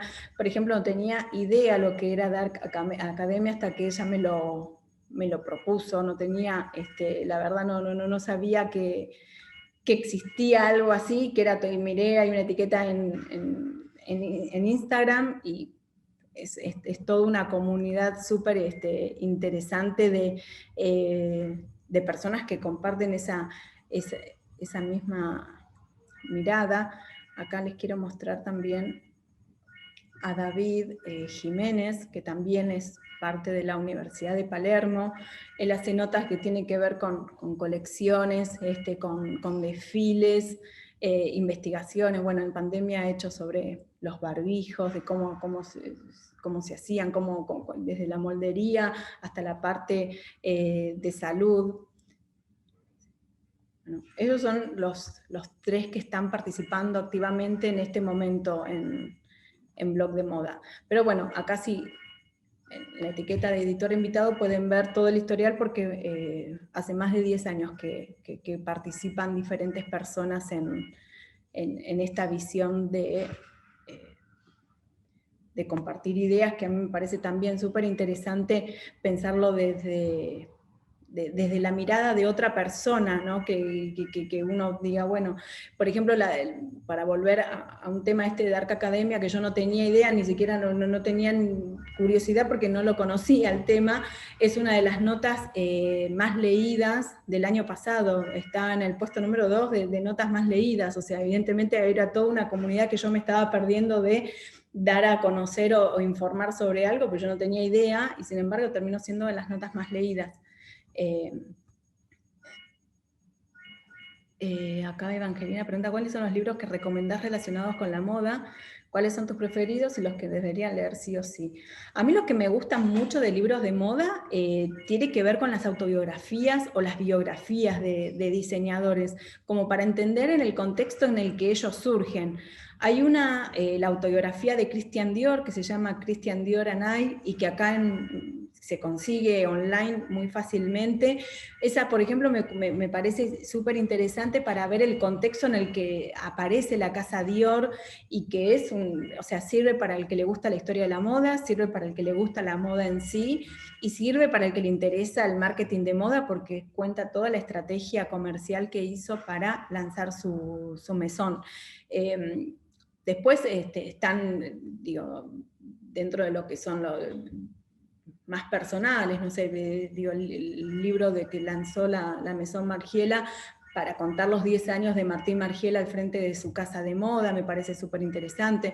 Pues una que básicamente es como un clásico, es el de la moda en el siglo XX, que me parece como un perfil de todos los diseñadores desde 1900 hasta el 2000, hace un reflejo de todos los diseñadores que son interesantes, y como que me parece que es un libro que sirve para sacarse dudas, despejar datos, buscar información, digamos, me parece como más personal, o sea, a mí me interesa mucho la década del 60, o ver de qué manera las vanguardias han impactado en la moda, cómo los diseñadores han tomado las vanguardias de inicio del siglo XX, eso me parece como interesante, pero hay ¿no? como diferentes estadios en los que uno elige cómo informarse y con qué medios, con qué libros. A mí digo, desde lo profesional, para saber sobre un tema, me gusta leer todo lo que hay escrito sobre ese tema. Entonces, por ejemplo, me interesa mucho Coco Chanel, entonces me compro todos los libros que primero chequeo quién lo escribió, cómo se investigó, miro el índice, porque también hay libros que, como en el caso de Chanel, todo el mundo escribió un libro de Chanel. Entonces, a ver qué es lo que a mí me parece como interesante para, o que puede sumar información. Bueno, el otro clásico que es de la moda argentina es el de Susana Solquén, la historia de la moda en Argentina. Eso como para entender, ¿no? todo el antecedente de la moda de este tiempo, ¿no? Porque va desde, bueno, se llama desde el Miriñaque al diseño de autor, cómo fue evolucionando la moda a través de camadas, primero de casas de moda, casas de alta costura, los primeros modistas, las primeras marcas, los primeros diseñadores. O sea, eso también como para poner en contexto, que eso siempre es fundamental, ¿no? Al momento de escribir una nota, saber desde dónde estoy escribiendo y cómo lo estoy escribiendo. A ver. Y acá Nan pregunta dónde me inspiro para escribir, qué medios me gusta leer. Para escribir, a mí lo que me sirve, o sea, yo digo, más que inspirar, a mí el tema de la inspiración me parece un tema polémico, porque no creo que exista la inspiración, en el sentido que no es que uno se levanta un día, se sienta y sale un tema y lo escribís, sino que eso tuvo que tener un replique en tu cabeza, algo que te haya generado curiosidad, que te haya generado dudas sobre todo. Así que a mí lo que me sirve mucho es estar, por eso esta época de pandemia para mí fue media desastrosa en cuanto a ver cómo lo iba a cubrir, porque yo no quería hacer una crónica de la crisis de la pandemia tampoco, y a mí lo que me sirve es estar en el atelier, en los talleres, en la fábrica, en los desfiles, en las presentaciones, porque es como que vas viendo qué es lo que está pasando ahí realmente y cómo te llama la atención. A mí, bueno, la parte de investigación y la parte histórica me encanta, entonces eso termina siendo como un factor fundamental, porque digo, bueno, ¿cómo puedo llevar esta parte histórica a momento actual, o cómo lo puedo presentar algo que sucedió y que ahora se está dando de una manera distinta? Así que básicamente como en el día a día y toda la parte histórica es como, digamos, como mi fórmula para ver de qué voy a escribir y cómo lo voy a escribir, ¿no? Además de estar informada con lo que va sucediendo. Y con respecto a los medios, a mí me interesa muchísimo el New York Times, me encanta cómo cubren la moda, tiene diferentes perfiles, hay cosas que son un perfil profesional interesante y hay otras que son como más de la nota del día. El Washington Post me gusta muchísimo, el Financial Times, que son los medios que más me gustan cómo cubren la moda. Después últimamente la revista Vogue de Estados Unidos me gusta muchísimo cómo está cubriendo toda la época de pandemia. Me parece como que se salieron de qué peinados para qué días, digo, entendieron por notas más elaboradas. Bueno, Business of Fashion también me parece muy interesante para leer. Y acá, a ver, ¿dónde te inspiras para escribir? Bueno, ¿cómo hacer para escribir lo mismo que tienen que cubrir todos y como una Fashion Week diferenciarse? Eso es lo que vamos a ver el jueves, que también va a ser como muy subjetivo porque va a ser, bueno, la idea que yo busco, ¿no? Para diferenciarse. Que más allá de la Fashion Week es algo que sucede, ¿no? Como a diario, hay un desfile de Chanel y obviamente todos los medios van a cubrir el desfile de Chanel, pero ¿qué buscas para hacer algo distinto, para mostrarlo de una manera distinta? Que eso también lleva su tiempo, ¿no? Porque no es que uno dice, bueno, hay una fórmula para lograr eso, para lograr ser uno mismo, porque también pasa eso, que quizás lo que vos haces está buenísimo, y de repente puede ser que muchas personas miren lo que vos estás haciendo y quieran hacer lo mismo que vos, y también te puede pasar que vos quieras hacer lo mismo que otros, o sea, es todo como una mezcla, ¿no? de cómo lograr el estilo personal, cómo acatarlo, y seguirlo, pulirlo y instalarlo como propio. Pero bueno, eso el jueves vamos a hablar más en detalle sobre lo que es la Semana de la Moda y estas coberturas que para mí fueron fundamentales para nutrirme, para crecer, digo, para mí fue fundamental ir a las semanas de la moda. Y la editora de moda favorita, a mí me gusta, son varias. Bueno, Robin Gibbon me encanta, que es una editora que ahora no está más solamente en moda, es editora general del Washington Post. Me gusta también Alexander Fury, que está en la revista Another y en el Financial Times. Elizabeth Patton, que es del New York Times, la parte de estilo, ella es la corresponsal en Londres. Son, digamos, que por suerte hay muchos periodistas de moda y muchas periodistas de moda que son súper interesantes. A mí esos son los que más me interesan leer porque está relacionado, bueno, con lo que son mis intereses y me gusta cómo cuentan lo que cuentan. ¿Cómo ves Florencia pregunta cómo veo el periodismo de moda hoy en nuestro país? Creo que es una lucha por permanecer, está bueno, o sea, se han perdido muchísimos puestos de trabajo dentro de lo que es el periodismo de moda porque desaparecieron las revistas, al igual que los suplementos en los diarios, quedó muy acotado. Lo que sí tiene la moda es que, bueno, que todos los medios, ¿no?, tienen una sección dedicada a la moda. Ahí está el tema, ¿no?, de que esos medios cuando le dedican su espacio a la moda sea también con temas que sean trascendentales. Eso me parece como interesante. Pero me parece que, bueno, es una especialización dentro del periodismo que está haciendo lo posible por mantenerse a flote. Nosotros en general, o sea, no solamente el periodismo de moda, el periodismo en sí está en crisis, los medios están en crisis, el periodista está en crisis, o sea, son todos roles que esta transformación, digo, hay que ver cómo nos deja parados frente a todo esto que está sucediendo. Acá pregunta Francesca, para los que queremos ingresar al mundo editorial de moda, ¿qué consejo nos podés dar? Como consejo me parece fundamental, tengan su propio espacio, muestren su trabajo, tengan una red social personal y otra profesional, muestren cómo trabajan, de qué manera trabajan, no regalen ideas, no regalen su trabajo, pero sí muéstrenlo, que quede reflejado en algún lado de qué manera ustedes trabajan, cómo investigan. Antes, digamos, había un networking que vos decías, bueno, me voy a dar a conocer con personas, ibas a un lugar, mandabas un currículum, llamabas por teléfono, esperabas en la puerta de la redacción o ibas y pedías conocer a alguien, y era tu manera de ingresar a los medios, era la forma, o con contactos, que alguien te vincule con determinada persona o que alguien sepa que estaban necesitando a un redactor o a un editor, entonces ibas y te presentabas. Hoy eso cambió totalmente, porque tenemos desde LinkedIn, que es el currículum online, hasta las redes sociales como desde Twitter, Facebook, Pinterest, Instagram, donde vos podés publicar y podés llamar la atención de un editor o de una directora que diga, bueno, me interesa cómo trabaja esta persona, la voy a llamar o la quiero conocer.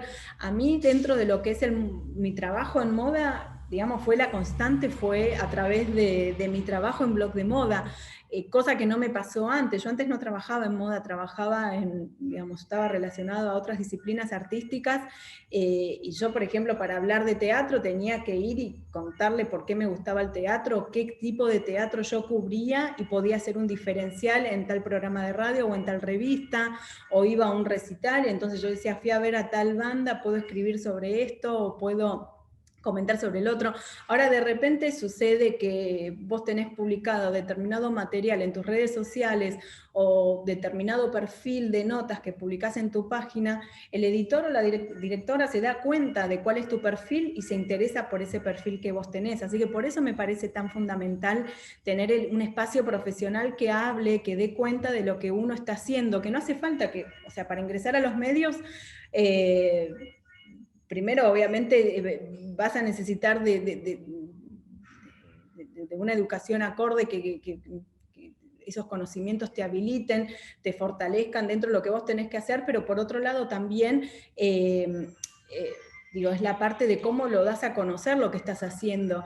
Por ejemplo, si en la universidad donde estás estudiando, nosotros en la Universidad de Palermo siempre lo hacemos, ¿no? Que alentamos a que los alumnos publiquen los trabajos prácticos en sus medios sociales, en sus redes sociales, para que muestren cuál es su perfil profesional, porque tienen una misma consigna todos, pero cada cual la va a hacer, ¿no? De acuerdo también a sus intereses, a su perfil profesional o el perfil que está comenzando a trazar. Así que eso me parece fundamental, que lo publiquen y que lo muestren y que se acerquen, porque también pasa que estamos todos en redes sociales, entonces si vos querés trabajar, no sé, en la revista Vogue, tenés la posibilidad de encontrar quién es la editora general de la revista Vogue México, Vogue Estados Unidos o Vogue Italia, está en redes sociales y la podés conectar y le podés preguntar. Acá en Buenos Aires, si decís, bueno, quiero escribir en La Nación, quiero escribir en Lo Oficial, vos sabés que la directora, las editoras están online y te podés presentar. Entonces lo mejor que puedes hacer también al presentarte es decir, bueno, que tu red social, desde donde vos te estás presentando, refleje ese perfil profesional que vos tenés o esos intereses profesionales que vos tenés. A ver, acá. Bueno, es que está. Acá Bárbara dice, soy estudiante de periodismo y me gustaría ir por la rama de la moda. ¿Qué consejo me das para arrancar? Bueno, si ya estás dentro del periodismo, eso es súper interesante porque ya tenés, digamos, toda esa base de lo que vas a necesitar para hacer periodismo. El tema de la moda, para mí, digamos, si no sabes nada o no sabes por dónde arrancar, empezar a arrancar por épocas dentro de lo que es la moda, para entender, porque una cosa que suele suceder, pero en general eso pasaba, ¿no? Más en un costado amateur, en un perfil más amateur, que uno cree que la moda es lo que está pasando ahora y antes no pasó algo similar, o por ejemplo el tema de la sustentabilidad, que uno cree que la sustentabilidad es un tema de hoy, y en realidad hace años que es una inquietud que la moda tiene. Lo que no interesaba era quizás el modelo de negocio, porque vende mucho menos que un modelo de negocio lineal, ¿no? Para la moda. Para mí es eso, ver en qué te gustaría especializarte dentro de la moda, qué te gustaría mirar, ver también qué es lo que ya está implementándose en la moda, porque también esa puede ser una solución, ¿no? Ofrecer algo que no se esté haciendo, mirar algo que no se esté haciendo, algo que por lo menos ahora yo noto que sí hay, que ya está en marcha, pero durante años, cuando comenzó, digamos, todo el Fashion Revolution, por ejemplo, ¿no? Digamos, todo lo que fue la década pasada, a mi entender, era aburridísimo todo lo que se escribía sobre lo que era el diseño sustentable o para entender el modelo de sostenibilidad, porque era como muy culposo para el consumidor, porque me parecía que ofrecían informaciones que eran como inaccesibles para el consumidor, porque decir, bueno, vestirte de esta manera y te ponían el sachet de leche, y vos decís, bueno, sí, pero yo no me quiero vestir de sachet de leche, entonces se ponía como sinónimos cosas que había que reutilizar, y me parece que eso durante años estuvo como vacante, ese puesto de quién puede hablar de sustentabilidad y ser interesante. Hoy hay periodistas alrededor del mundo que están haciendo notas que son interesantes para leer y que no te hacen sentir culpable, porque si vos te compraste una ropa en H&M, nadie te debería hacerte sentir culpable. Sí te podrían informar de cómo está hecha esa ropa, o si te quejas por los precios, decir, bueno, hay alguien que un periodista debería establecer de por qué los precios son los precios que están, y si algo sale muy barato, entender que la cadena de producción está mal y por eso se están acortando ese camino para llegar a la prenda para que salga tan económica. Hay alguien que no está cobrando, hay alguien que le está pasando mal dentro de esa cadena para que el consumidor pueda conseguir por, no sé, 500 pesos, algo que hacerlo a lo mejor debería costar 5.000. Entonces, eso también me parece interesante ver, dado que estamos tan inmersos en informaciones, ver qué es lo que no se está tocando, ver qué es lo que no se está cubriendo, y hacerlo desde ese punto de vista. A ver.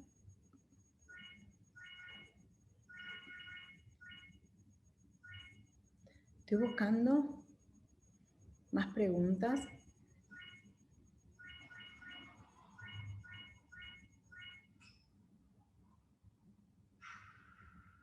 Ahí está.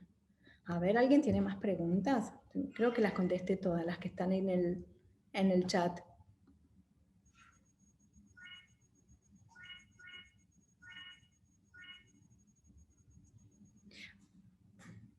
Ah, a ver, ¿qué habías preguntado, Melina? No, a ver. No lo vi. A ver si lo puedo. A ver.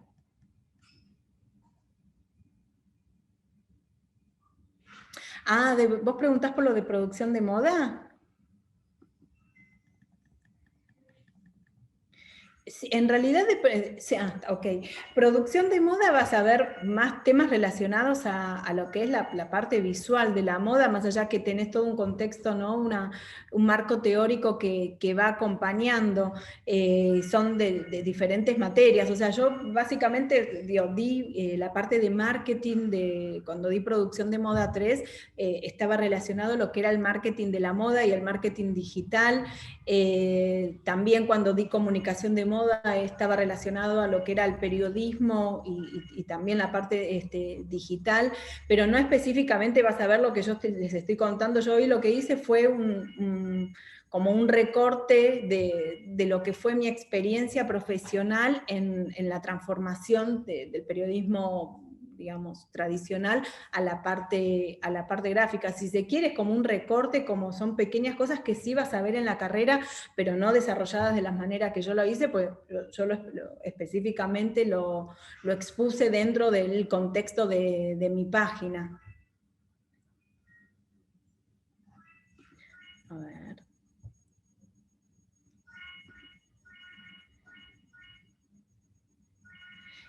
Bueno, gracias, Valentina. ¿Qué influencia crees que tienen las fashion bloggers dentro del periodismo de moda? Tuvieron una influencia enorme las fashion bloggers. Han mostrado modelos de negocios que mostraron que era sustentable el periodismo de moda, porque estoy hablando, ¿no?, de diferentes perfiles, desde Chiara Ferragni, que no era un perfil periodístico, sino que era más de un estilo personal, y fíjense que ha creado todo un imperio en base a la cultura del yo, que es algo propio de nuestra época.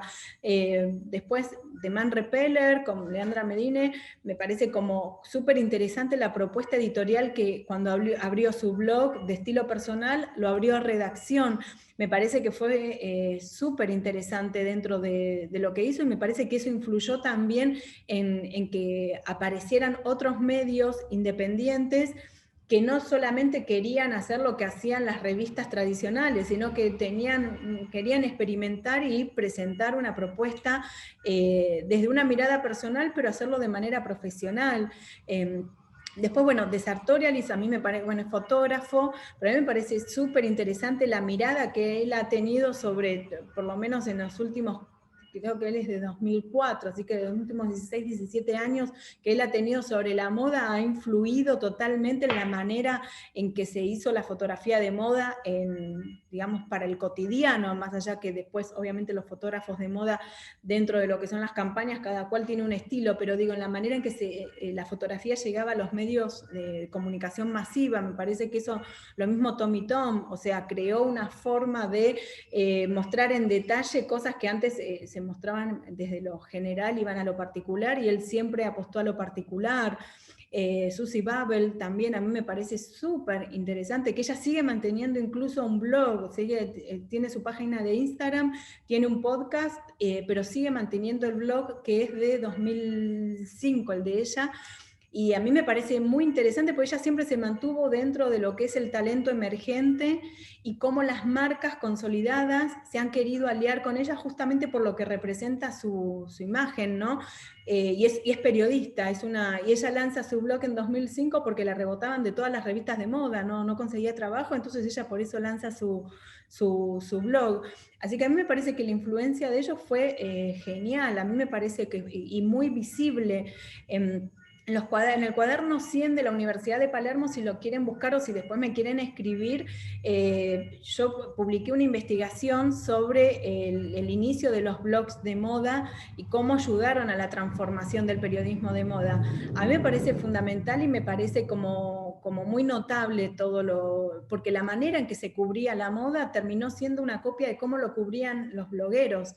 Que no eran blogueros, por decir, bueno, amateurs que estaban mirando lo que estaba sucediendo y publicaban, sino que eran personas que se armaban, que se construían sus comunidades. Bueno, ahora está el caso de Brian Boyd también, que fue el primer bloguero en cobrar $1 millón, por ejemplo, que fue tapa de WWD, porque cuando llegó a cobrar a facturar $1 millón, por mostrarse nada más en los desfiles, ese era su trabajo, y ahora está trabajando en The Perfect Magazine, ¿no? Que es una revista nueva que sale con un formato, como una agencia de contenidos, pero que es una revista, o sea, es una revista de moda con una mentalidad distinta. Así que a mí me parece que la influencia sigue siendo notoria y sigue siendo influenciable para los medios de moda, que es muy distinto ser un medio de moda tradicional y adaptarte a la era digital que nacer directamente digital. Me parece que es muy distinto eso. Acá Bárbara dice, ¿por qué medio es respetuoso intentar contactarte? ¿Cómo puede ser dueños de marcas, modelos, influencers? Para mí eso me parece también que está buenísimo que lo pienses de esa manera, porque vos te podés presentar por una red social que vos veas que es la que más utiliza la persona a la que vos querés acceder, y ahí lo que tenés que decirle es que te dé un contacto por dónde se puede comunicar, que le preguntes a la persona con la que quieras entablar el diálogo, que le preguntes por qué medio se puede contactar y le decís si es para una propuesta laboral o si es para una consulta profesional. No manden directamente la consulta, porque a veces... por un lado, que la red social tiene esa función de que uno mira y sigue, y a lo mejor se pierde, pero por otro lado también lo que puede llegar a tener es eso de que querés leer y es un choclo, es toda una elaboración que vos hiciste, y esa persona en realidad no lo utiliza, Instagram, por ejemplo, para leer. Entonces vos le podés decir que quisieras tener una conversación de por qué medio puedo contactarle y adelantarle sobre de qué es, pero fíjense que no ocupe más de 2 o 3 líneas ese contacto, y en general esa persona les va a dar una dirección de mail para que se contacten, o las va a referenciar con una persona que va a poder atender la inquietud que ustedes tengan. Pero fíjense de eso, de primero consultar por qué medio quieren estar, y fíjense que sea de manera privada, no se lo manden en los comentarios o en @Twitter que lo vea todo el mundo, sino fíjense de hacerlo por privado, que te querés comunicar con esa persona. A ver, estoy mirando si hay alguna otra pregunta.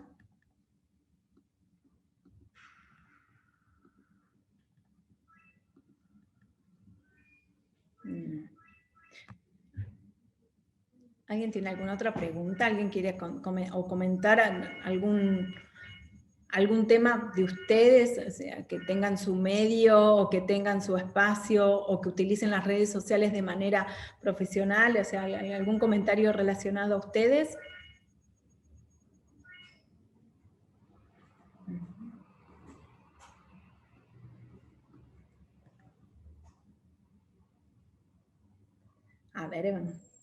A ver, las escucho. Evangelina y Nan. Gracias, Candela.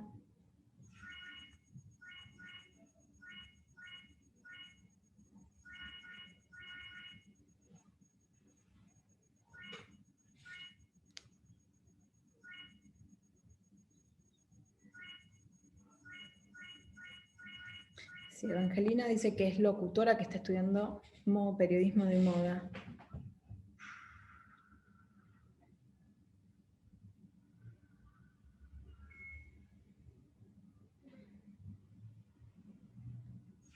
En realidad, para hacer periodismo, no hace falta, para ser periodista no hace falta estudiar periodismo. Sí es importante que tengan conocimientos relacionados a carreras que incluya la redacción, desde ir a un taller literario hasta de estudiar, no sé, comunicación social. No es que tienen que estudiar periodismo, pueden estudiar letras, o sea, pueden tener una formación que sea mucho más amplia y después ver de qué manera lo apuntan a lo que es la escritura, en el caso que les interese el periodismo dentro de lo que es la escritura. Porque el tema de la escritura es que se aprende, a escribir se aprende, no es que es algo que hay una fórmula que vos te sentás y sabés cómo hacer una nota. Eso se va como personificando y personificando en el tiempo, de qué manera vos lo podés hacer, pero no es que es necesario que estudies periodismo, ¿sí? Lo ideal es que tengas prácticas de taller, por ejemplo, de redacción, o que algo que también es fundamental para el momento de escribir es que uno lea muchísimo sobre temas que no estén, no hablo de solamente moda, de que uno lea novelas, que uno lea de ficción, digo, todo lo que sirve para armar una estructura de cómo uno podría escribir determinadas cosas, esas herramientas te las da la lectura, por ejemplo. Y después también de que uno empieza a escribir y es prueba y error también, ¿no? Porque decís, lo que escribiste hace 5 años, lo mirás después y decís, si lo hubiera escrito mucho mejor, lo hubiera hecho de una manera distinta, lo hubiera abordado de una forma, pero justamente que eso tiene que ver con la evolución misma que va teniendo el proceso de escritura. Así que digo, no es necesario en sí la carrera de periodismo, pero sí es necesario todo ese trabajo de elaboración que tiene la redacción, que no es algo que es automático, que va a surgir solo, digamos, es un ejercicio constante el redactar notas, redactar noticias, hacer entrevistas, o sea, todo eso eso es un ejercicio. No es que va a aparecer, digamos, a partir de que una vez que lo hagas ya te va a salir automático. El periodismo tiene eso, ¿no? Que es básicamente mucha ejercitación. Acá, ahí está, gracias a vos, Evangelina. Canan dice que, bueno, tiene el Instagram de Fashion Blonde, pero escribo notas y para la web y para las redes sociales de chicas guapas, una sección todos los días que se llama Fashion Snack, sí. Ah, mira, eso lo voy a mirar. Bueno, Chicas Guapas también tiene como una manera distinta también de cómo llegó, digo, hablando de medios nativos digitales, de cómo darse darse a conocer o cómo dar a conocer lo que está sucediendo dentro de lo que es la moda y ocupar un segmento específico dentro del periodismo. Lo voy a mirar, no había visto lo de Fashion Snack, lo voy a ver, así te miro lo que estás haciendo. Gracias. Y acá Francesca dice, yo me recibí hace poco de gestión y estética para la moda, tengo un Instagram donde muestro algunos de los trabajos que hice y otras cosas que escribí, pero me cuesta sentar. Esa es otra cosa también, ¿no? El tema de que acá lo que dice Francesca de que cueste sentarse y ponerse a escribir. Eso, digo, volviendo a lo que hablábamos hace un ratito sobre la inspiración, no esperen a que tengan ganas de escribir o no esperen a que la inspiración les tenga una respuesta a cómo hacer algo ya sea para índole personal o para presentar en un medio, y tampoco esperen que si un medio las contrata, el medio les diga, bueno, hoy escribí sobre, digamos, es un ejercicio que realmente es mucho más de ir detrás de esa inspiración que esperar que la inspiración te venga. Cuesta muchísimo porque a veces uno dice, bueno, lo hago después, lo va dejando, y cuando te quisiste acordar pasaron un montón de meses y no tenés ninguna producción hecha, ninguna nota terminada, porque siempre se quedó en el borrador o lo que...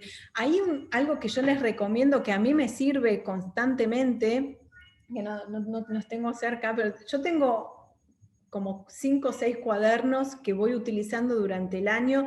Yo anoto todo lo que me llama la atención, todo lo que, por más que no sé, hay notas que a mí me han surgido hace 3 años y las publiqué 3 años después. Porque todo lo que a mí me llama la atención, o cómo lo podría investigar, o qué podría sacar de eso, yo no entrego ninguna nota si no estoy segura que está al 100% de lo que yo quería contar. Pero justamente eso, por eso les digo que tengo esa cantidad de cuadernos, porque algunos van en la cartera, otros están en mi mesita de luz, otros están en mi escritorio. Bueno, tengo dos lugares en mi casa donde yo trabajo. En el momento que a mí me surge algo o que yo veo algo que me interesa, yo anoto todo, no me guío por la memoria porque tengo una memoria malísima y hay veces que digo, yo tenía algo que me re gustaba y no me acuerdo qué. Entonces, hasta que vuelvo visualmente a lo que yo quería contactar, qué era lo que yo quería hacer, ya me olvidé, o algo que me parece en ese momento de esto me parece que es nota, esto termina siendo nota, yo me lo anoto y después me doy el tiempo. Es mucho mejor sentarse a elaborar una nota teniendo muchas ideas. Así que eso, fíjense de anotarse todo, anótense todo, por más que nunca más usen esa información, no importa, queda anotada en un cuaderno, en un papel, en un Word, no importa, les queda ahí. Pero anótense todo porque no saben cómo puede ser la evolución de una idea chiquita, de un disparador, de algo que les dio en un momento, no saben si puede terminar siendo una gran historia. Eh, o termina siendo nada, algo que quedó como inquietud. Así que bueno, a ver. Acá María Constanza pregunta, ¿qué recomendación das para pasar a formar parte de un medio? Bueno, eso es otra de las cosas que les quiero comentar dentro de la transformación digital. Digo, el formato de redacción ya no existe en los medios. O sea, antes vos podías decir, bueno, voy que me contraten en tal medio, en tal diario, y ser parte de esa redacción. Hoy todos los medios componen redacciones con colaboradores. Entonces, vos quizás llamás al diario, llamás a las revistas y ahí está el director y la directora, o el editor. Todos los demás que trabajan en la revista, todos los que trabajan en el diario, son parte de una redacción de colaboradores externa.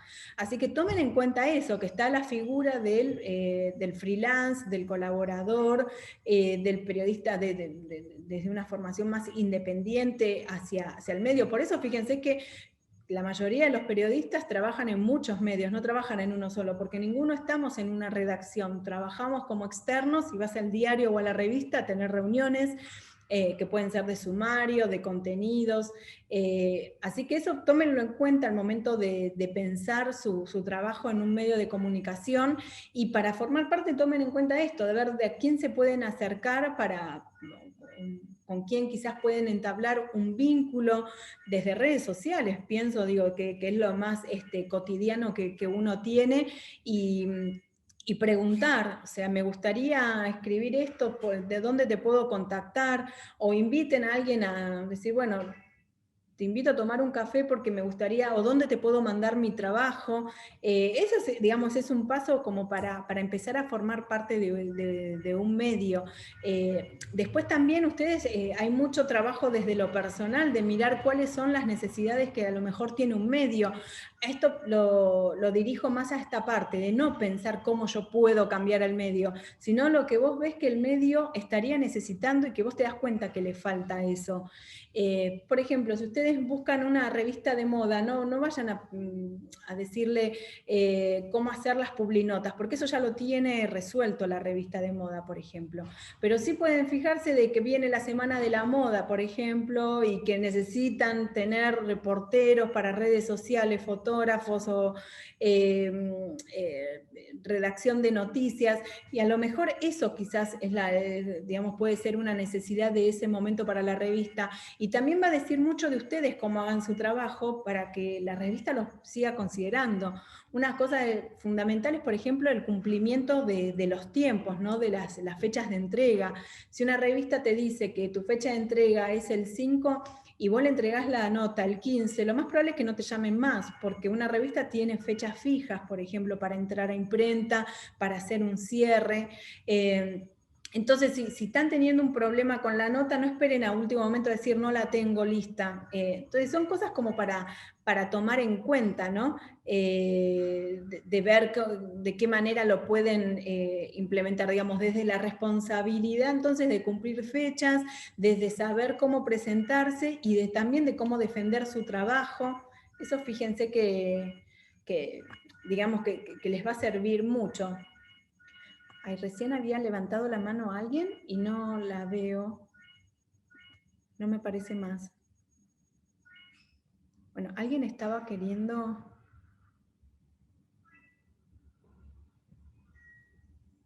No sé si era... No la encuentro. Ah, Carlota, acá estás. ¿Querés preguntar por el chat, Carlota?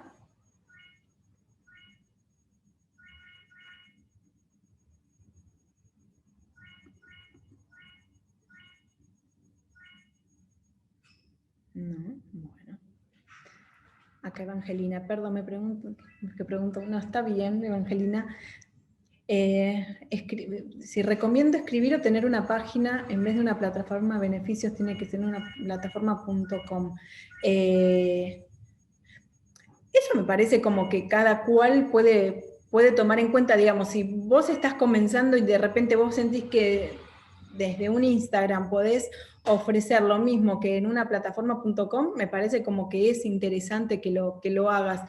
Lo que tiene el .com es que una página necesita un mantenimiento mínimo semanal. Escribir una nota y después dentro de 5 meses otra, como que eso también da, ¿no? un marco un poco... como de abandono, quizás de decir que no a un seguimiento, pero lo mismo pasa con las redes sociales. Pero si vos sentís de repente que lo que vos escribís es apto para un lenguaje visual dentro de lo que es la plataforma Instagram, digamos, yo conozco muchas periodistas que escriben un montón en Instagram, que vos decís, esto es nota, no es para Instagram, pero a mí me parece re interesante leerlas ahí, o cómo hacen un recorte de una nota, y que no termina siendo 3 renglones, sino que es un párrafo, o quizás 2 o 3 párrafos, y me parece como interesante. De acuerdo a cuál es tu perfil profesional, de acuerdo a cuáles son los contenidos que vos tenés, digamos, ahí evaluar, si decís, bueno, lo pongo en una plataforma.com, y si estás arrancando, quizás tomar como el ejercicio de actualizar una cuenta en redes sociales para hacerte una comunidad y que en algún momento después las puedas direccionar al .com. Bueno, acá hay alguien que saluda desde Chile, qué bueno que estén desde Chile. Acá Bárbara dice, si nos encontramos en las redes sociales, recomendamos estar en la mayor cantidad de redes o enfocarse en una. Que acá deja, de Trending Journal, Bárbara deja el suyo, ahora me lo anoto.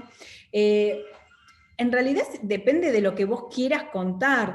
Yo, por ejemplo, uso muchísimo, me gusta muchísimo Pinterest y Tumblr, pero por ejemplo acá no se utiliza mucho esas redes sociales, pero sí yo tengo algo específico que utilizo para ellas en esas redes sociales.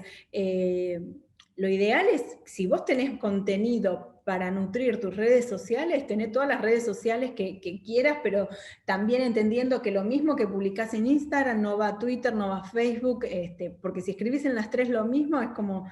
Pero si vos lo que sí notás es que tenés un nicho de audiencia, de personas, de armar una comunidad en Instagram y otra que es distinta en Twitter, bueno, eso también lo podés evaluar y tener las dos. Lo que sí tomen en cuenta que tanto una red social que parece como muy express, ¿no? Que uno publica algo y parece que fuera enseguida, todo lleva tiempo, ¿no? De producir contenidos, de qué voy a hacerlo, cómo lo voy a hacer. Yo, por ejemplo, antes de una cobertura de una semana de la moda o antes de la presentación de las colecciones, yo ya me hago, ¿no? Una grilla de qué voy a cubrir, cómo lo voy a cubrir, qué tipo de fotos, qué cosa va con video, qué cosa va como entrevista, qué otro tema va a ir como reseña. Yo eso lo tengo pensado desde antes, porque si yo espero a tener todo el material para sentar a hacerlo, ya pasó casi toda la temporada. Entonces, esas cosas, fíjense que se pueden anticipar y pensar cómo hacerlas. Y mientras más medios tenés para publicar, digamos que más tiempo te va a llevar. Entonces, depende también, ¿no? Del ejercicio que uno puede hacer a diario, de ver si a lo mejor me sirve tener un solo espacio y después ver si me amplío a otros, si veo que el tiempo me da para hacerlo, ¿no? De acuerdo a esas, digamos, a esos espacios. Bueno, acá María Constanza, también, a Redacción de Moda, también tiene su @redacción de moda. Bueno, fíjense acá en el chat que están dejando sus Instagram por si quieren, por si quieren seguirse, que eso está bueno también, hacer esa red dentro de lo que es, digo, las redes sociales, ¿no? Que parece todo, por un lado uno se siente cercano, pero por otro lado no deja de ser tan impersonal, porque hay personas a las que jamás conoces o no las conoces más que por mensajes privados. Acá yo les dejo el mío, bueno, que quizás lo conocen, quizás no, pero se los dejo por si les interesa seguir, lo que es lo que más estoy usando en este momento, Instagram, porque también uso otras redes, pero a lo mejor también, ¿no? Pasa que a mí me gusta pensar qué es lo que voy a publicar, me gusta elegir el material que yo voy a publicar, trato de estar presente, pero bueno, el trabajo del periodista muchas veces tiene que ver con un trabajo en soledad, de un trabajo de mucha observación, o del trabajo de una nota lleva mucho tiempo. A veces lo que lleva mucho tiempo es elegir las fotos, por ejemplo, o ir tras las fotos que uno va a necesitar. Bueno, yo en ese sentido que trabajo con muchas notas históricas y a lo mejor tengo que estar muy detrás de cómo conseguir determinadas fotos, en qué calidades y demás. Y a veces eso es el trabajo en sí, que no te da tiempo a sociabilizar en las redes, eso también pasa. Entonces, por eso, digo, fíjense qué es lo que van publicando, cómo lo van compartiendo, traten de anticipar, entonces, haciendo apuntes, notas o temas que a ustedes les interesa, vayan anotándose palabras, guárdense los links de cosas que les parecen interesantes o que de una nota, que eso es maravilloso cuando pasa, cuando lees una nota y esa nota te aporta otros datos que a vos te dan ganas de seguir investigando sobre lo que está escribiendo ese periodista y terminás haciendo una nota nueva. Entonces, fíjense que, digamos, que hay un recurso, ¿no? que tiene que ver con la curiosidad, digamos. El periodista es curioso por naturaleza, es observador por naturaleza. Todo nos termina llamando la atención, que a lo mejor en otras profesiones o en otros oficios llegan a su casa y se terminó el día laboral. El periodista no se desconecta nunca de eso, porque a lo mejor un domingo a las 10 de la mañana hay una noticia y vos no decís, bueno, hoy es domingo, no hago nada. A lo mejor domingo a 10 de la mañana presentan un desfile que fue disruptivo y que no te queda otra que sentarte y pasarte el domingo tratando de entender qué es lo que pasó con ese desfile, ¿no? Bueno, nosotros por lo menos en los últimos meses tuvimos muchísimas noticias, por ejemplo los domingos, ¿no? Un domingo, no sé, cuando Raf Simons fue anunciado como codirector creativo de Prada, fue un domingo que lo anunciaron, y ese día fíjense que todos los diarios, todas las revistas salieron, ¿no?, con un perfil de Prada y de Raf Simons para entender qué querría decir esa colaboración entre una casa de moda legitimada y un diseñador súper consagrado. Así que bueno, fíjense todas tomen en cuenta eso, ¿no? Que el periodismo es un trabajo que es constante. No quiere decir que sea que, bueno, no tenés vida, no podés hacer nada, pero digo, me refiero a esto, que vos no te desenganchás nunca de lo que estás pasando. Te vas de viaje, te vas de vacaciones y tu cabeza sigue funcionando en que esto es nota o esto puede ser interesante. Con lo que estás viendo, cosas que en otras profesiones, en otros oficios, a lo mejor decís, estoy desconectada, no pienso pensar en mi trabajo, y en periodismo esas cosas no suceden. Es tal cual, acá Nam dice 24/7, sí, la verdad que sí, pero en general las personas que siguen este oficio son personas que les encanta esto, porque si no, no lo harías. No lo harías, de una manera distinta quizás no lo harías, si no te interesara no estarías eligiendo una profesión que signifique eso, ¿no? Que aparte es un trabajo muy autogestivo y cada vez se hace más autogestivo, por esto que les comentaba que los medios ya perdieron esa noción de redacción, de tener concentrada. O sea, es mucho más autogestivo. Prácticamente no hay medios que te digan necesito una nota sobre tal, sos vos que tenés que ir y llevar ideas. Entonces sos vos la que todo el tiempo estás proponiendo cosas, estás ofreciendo cosas que tenés que hacer. Entonces eso también, son todas cosas para tomar en cuenta, ¿no? De cómo encarar este oficio. María Constanza dice respiramos moda. Sí, aparte la moda, por otro lado, también, ¿no?, que refleja todo lo que está sucediendo. Entonces es como, no es que estás inserta en el mundo de la moda, porque para entender la moda también tenés que, ¿no?, estar mirando qué es lo que está pasando en tu entorno, qué es lo que está pasando en el momento. Es un oficio muy interesante, y la especialización en moda a mí por lo menos me gustó mucho. Yo no esperaba especializarme en moda, no tenía esa pretensión, pero sin embargo terminé como enamorada de todas las cosas que yo podía hacer, desde qué perfiles podía hacer mi trabajo, considerando a la moda como foco. Ahí está, yo sigo mirando el chat.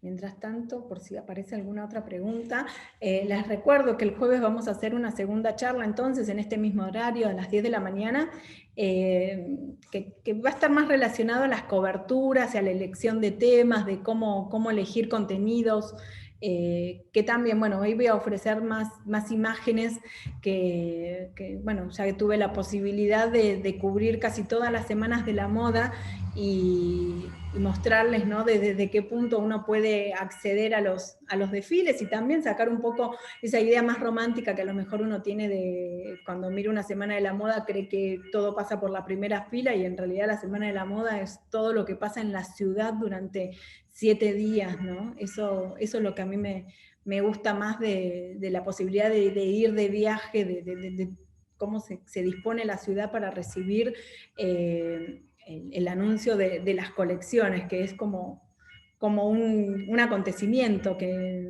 digo, por lo menos para las 4 ciudades donde se hacen la Semana de la Moda oficial, ese mes oficial de la moda.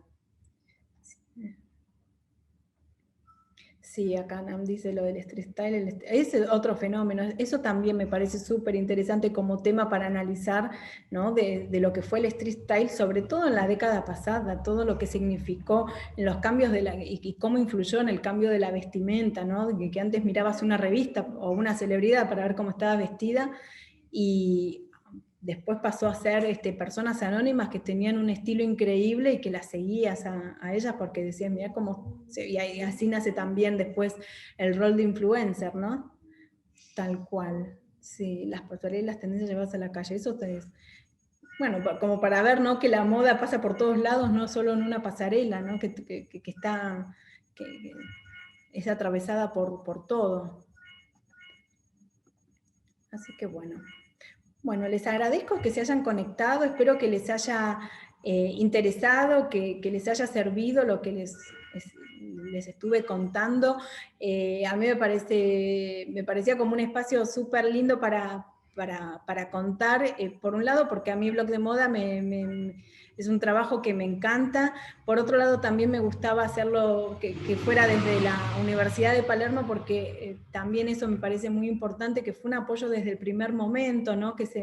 Cuando se acercan para preguntarme qué es Blog de Moda, quién está detrás de Blog de Moda, que esas cosas son muy interesantes en un mundo tan impersonal, porque está todo dado por la virtualidad, y a mí la universidad siempre me dio un espacio, y le dio un espacio a Blog de Moda muy, muy interesante, así que a mí me daba mucho gusto poder hacer estas 2 jornadas para contar mi experiencia, porque siempre me sentí también muy apoyada por la universidad.